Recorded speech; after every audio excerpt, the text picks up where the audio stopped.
Listener, welcome back to my channel. My name is Victoria, and I'm the host at Vicky's Grandma Table. It's a global rendezvous where we connect, interact, relax, and learn through transforming, nurturing, and educative stories to become a better version tomorrow. If you haven't already done so, I entreat you to subscribe to this channel, hit the notification button, and share this video with everyone you desire to benefit from it. Thank you so much for watching. Let's roll.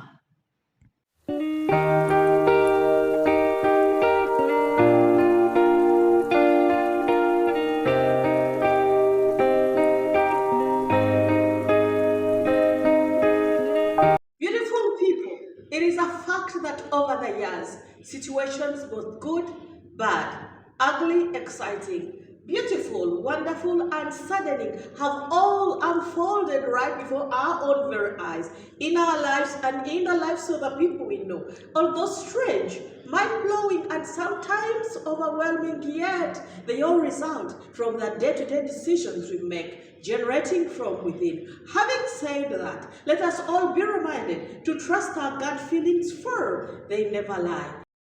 Kirk Alexander lived on his own in Salem, Oregon, and pizza was his best.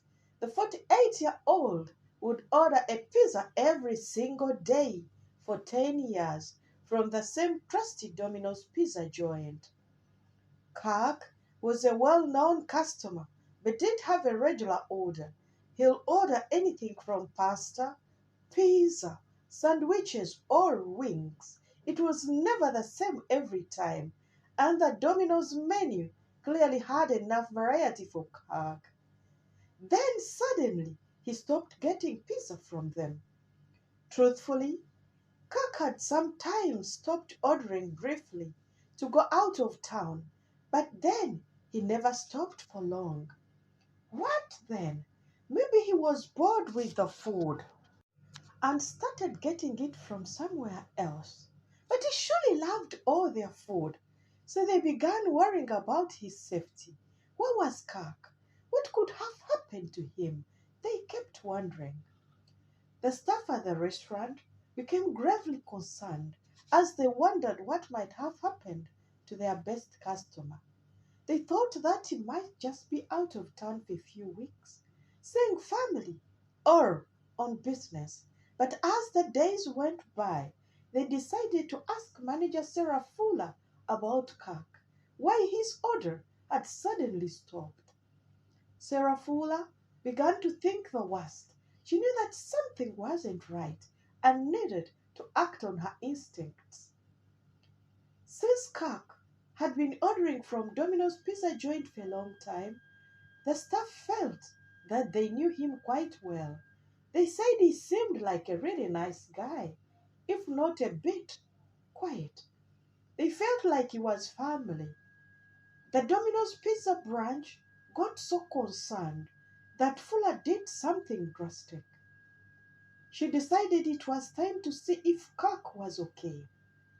And so she sent a delivery driver, Tracy Hamblin, to check on Kirk, their best customer. As Tracy got closer to the door, he started to hear voices from inside the house. The lights inside the house were on, so he thought it would be fine if he knocked on the door. Tracy was, however, greeted with silence. After a few more attempts, he tried to open the door, but it was locked. Then Tracy called Kirk's phone, but to no avail because it went straight to the voicemail. Tracy knew that something was up, so he raced back to the Domino's pizza joint to tell manager Sarah Fuller about his discovery. The Domino's pizza joint then contacted Kirk's neighbor about his whereabouts. He said that Kirk didn't actually move out a lot. Tracy agreed because the 48-year-old man had health issues, and this explained why Kirk always had to have his food delivered to him instead of collecting it himself. Tracy felt his gut telling him there was more to the situation than he could actually assume to know. Well, I need some help here on what to do. It could be an emergency, he muttered. And after talking to the other staff, Tracy knew that the best course of action was to call 911. So he got hold of the phone and called for help. This is the Domino's Pizza joint, and we have a customer who usually orders every night from us, but he hasn't ordered in 11 days, Tracy informed the police operators. They took down the details of the situation and decided to engage the Marion County Sheriff's Department, the closest police station. The sheriff immediately sent some deputies to Kirk's home. They weren't sure what they would find once they reached the house. So when they arrived, they knocked on the door and called out to Kirk. Despite what they expected, they had a response, but with the sound of a TV. The deputies could, however, hear a small voice of a man calling for help. They broke down the door and entered the house, where they found Kirk lying on the floor. The officers immediately called an ambulance, which picked up Mr. Alexander and transported him to a nearby hospital. It looked like he'd suffered a stroke, and the paramedics were able to stabilize him, but his fate was still uncertain. As there were no witnesses to the accident, and the doctors were unable to determine how long it had been between then and when he was found. Luckily, after some life-saving care, it looked like he was going to make a full recovery. The Domino's Pizza staff were delighted to hear the news. We are like family here. We are glad we were able to trust our guts and do something to help. We hope that he will be able to recover fully from this, said manager Sarah Fowler. These gut-trusting heroes did not think so much about themselves because when they were contacted for a brief, Sarah Fowler pointed out that they were just doing their job, checking out on someone they knew who ordered a lot. We felt we needed to do something, they said. The humility was truly inspiring, but this did stop the media from going crazy about the story.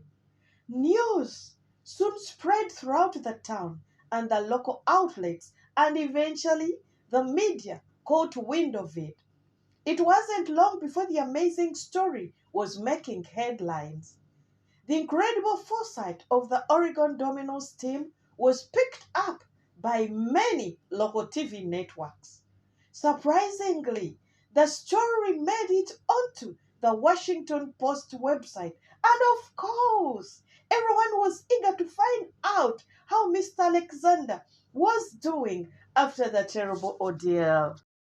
The restaurant manager, Sarah Fuller, told the reporters in an interview that he orders every day. Every other day, his order pops up on the screen because he orders online. So when it comes across the screen, we know that's Kirk's order. But when he stopped ordering from us, we couldn't shake the feeling that something might be wrong. We actually saw his last order 11 days ago. We knew that something wasn't right.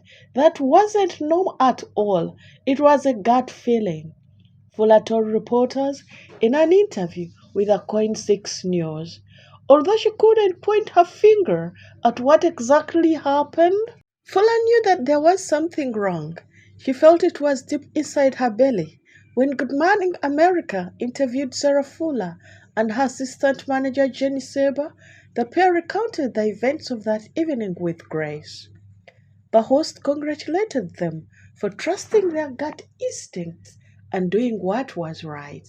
He also asked them for updates on Mr. Alexander's health condition since they had visited him in the hospital. Fuller told the host that she had visited Mr. Alexander 3 times since he was admitted to the hospital. The first time, he was out of it, but he could only answer yes or no questions. On the second visit, he looked better, and by the third visit, he was well enough to be moved to the rehabilitation wing. Mr. Robert gave Fuller a big thank you surprise. He said, "Since you guys are America's superheroes, we are going to send you to Captain America Civil Wars," announcing that the entire restaurant team would be getting tickets. And that was not all, because the Domino's corporate office was also sending Fuller and her team to the Domino's World Rally in Las Vegas. We think it's the least that can be done for them for having saved a man's life. The police certainly agreed to this treatment because the Marion County Sheriff's Department had also posted on Facebook to publicly thank the delivery driver, Mr. Hamblen. Well, well. It seems that Mr. Alexander had a very lucky escape that day. Surely eating pizza isn't recommended by nutritionists, as it certainly isn't a good idea to order it every day. But Alexander begs to differ, and by some strange twist of fate, his addiction to pizza looks as though it might have saved his life. And thanks to the observant and gut trusting team at the Domino's Pizza joint. And now, what about these gut feelings?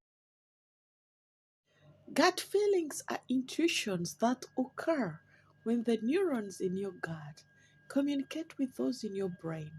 These intuitions help you to make decisions quickly to save time, life, and space, allowing you to adapt to rapidly changing conditions. Trusting gut feelings proposes that you close your eyes, take a deep breath to silence your thoughts, and listen to that inner voice, that physical feeling that your body gives while you're trying to make the right decision against the wrong one. Have you ever entered a room where you're not welcome? What did your gut say from the looks on their faces? What did you do? And as a child, do you remember when you accidentally dropped mom's favorite glass? What was her look saying? My beloved teenager, the day you sneaked out in the night to attend a wild party with your friends at the beach, when you returned in the morning and met mommy in your bedroom, sitting in the armchair beside your bed, what did your gut say to you at that moment? Well, intelligent and well learned scientists say that gut feelings are always right because our subconscious stores all kinds of information, knowledge, and experiences and connects these with each other in a tiny moment of a second when it comes to making a decision. I love and practice science so much, but as a Christian, I also believe in God speaking to my inner man, helping me to make the right decision. Hmm, motivating, inspiring, and well seasoned life changing stories are always and only at Vicky's Grandma table. Shall you be present next time for yet another inspiring story?